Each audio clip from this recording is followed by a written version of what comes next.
Hi friends, welcome back to RK views and talks. இன்னைக்கு எங்கே போகிறோம்னா நண்டு பிரியாணி சாப்பிட போகிறோம். என்னது நண்டில் பிரியாணியா? கொண்டே பிடிக்கும், ஓடியே போயிரு. யோ இருக்கடம் தெரியாமல் பேசாதயா, இங்கே எல்லாமே கிடைக்குமா? இதெல்லாம் உனக்கு யாரா சொன்னது?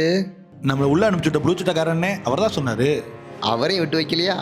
வாடா போவோம், பசிக்குதுடா. அப்போ நண்டு பிரியாணி தான் சாப்பிட்றோம். சரி வா போவோம். பாஸு, அடிக்கிற வெயிலுக்கு நல்ல குளுன்னு இருக்க இடத்துல பார்த்து உட்காரு. அந்த இருக்கு இடம், வா போகலாம். பாஸு, புக்கு ஃபுல்லாக பார்த்துட்டேன், நண்டு பிரியாணியே இல்லை. உனக்குன்னே ஸ்பெஷல் பிரியாணி சொல்லியிருக்கேன்டா, பொறுமையா இருடா. ஓ அப்படி வரியா? இங்கே பாரு, நீ கேட்ட நண்டு பிரியாணி வந்துடுச்சு, சாப்பிடு முதல்ல. என்ன பாஸு, நண்டோட ஓடை எடுத்துட்டாங்களோ? ஆமாம் எடுத்துட்டாங்க, முதல்ல சாப்பிடு. பாஸு, வீடியோ எடுத்தது போதும், நண்டு ஆறுது, ஃபஸ்ட்டு சாப்பிட்றேன். சரி சாப்பிட்டு எப்படி இருக்குன்னு சொல்லு. பாஸு, இந்த பெரிய நண்டு சூப்பராக இருக்குது. ஆனால் என்ன பாஸு, இந்த பெரிய நண்டு லெக் பீஸ் இருக்குது. டேய், இது ஜிம்மு நண்டுடா. ஓகே ஃப்ரெண்ட்ஸ், நல்லபடியாக சாப்பிட்டு முடிச்சிட்டோம். ஹெவன்ஸ் பார்க்கில் நீங்களும் முடிஞ்சால் போய் ட்ரை பண்ணி பாருங்கள். மறந்துடாமல் லைக்கு, கமெண்ட்டு, ஷேரு, சப்ஸ்கிரைப் பண்ணிக்கோங்க. அது வரைக்கும் டாட்டா பாய்.